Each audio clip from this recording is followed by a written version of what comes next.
Buenas tardes. El día de hoy comenzaremos nuestra clase hablando del marxismo y el materialismo histórico. ¿Qué es el materialismo histórico?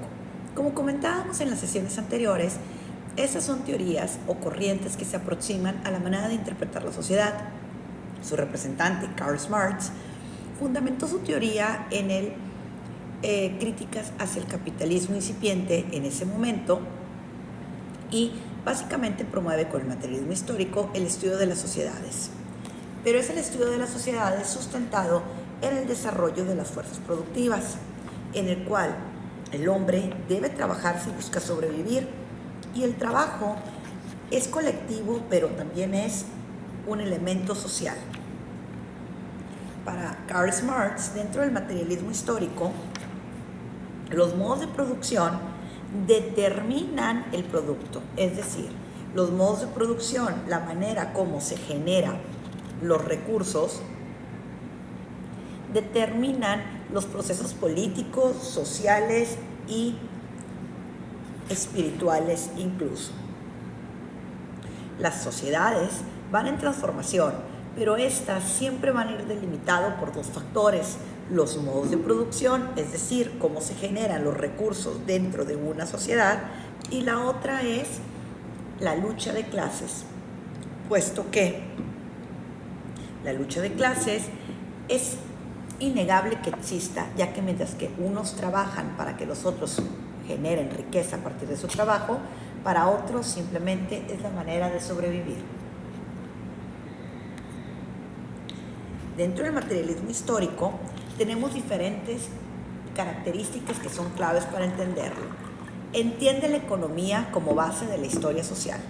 Para el materialismo histórico, el punto clave para poder entender una sociedad es su economía. El principio del cual parte es que la ideología, los valores y la cultura de una sociedad, o sea, toda la parte que da el tejido social, son determinados por el modelo de producción, por la manera como se generan y se reparten los recursos. Los cambios socioeconómicos no dependen de que una persona quiera o no quiera salir adelante, sino dependen de la lucha de clases. Es todo un colectivo el que lucha por salir adelante. La transformación histórica de las sociedades se entiende como la consecuencia de cómo se van generando y repartiendo los recursos.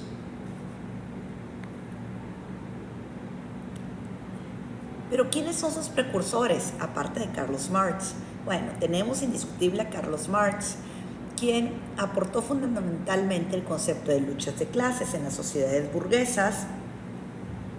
Tenemos asimismo su obra principal, la cual es El Capital, y se le va a atribuir la creación del socialismo científico, una corriente que se deriva del materialismo histórico, y rigió su vida bajo los principios de la teoría marxista. Asimismo, tenemos a Federico Engels, quien con frecuencia es olvidado.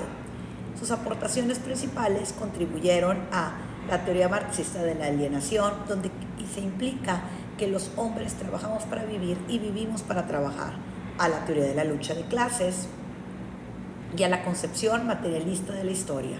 Cuando hablamos de una concepción materialista de la historia, estamos hablando de aquella que resume el paso de las sociedades a nivel histórico a la creación y reparto de los bienes. Su obra principal fue El origen de la familia, la propiedad privada y el Estado.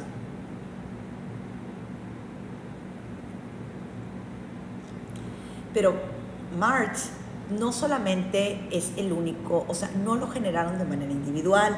Ellos tuvieron influencia de los pensamientos intelectuales de la época, por ejemplo, del idealismo alemán, por George Wilhelm. Tuvieron también influencia de Hegel, de Feuerbach, de Adam Smith y de David Ricardo. También de Henri de Saint-Simon y de Charles Fourier, entre otros. Porque para Marx, la sociedad avanza a través de la dialéctica de la lucha de clases. Y tú tal vez te estás preguntando, ¿qué es dialéctica? Por otra parte, también,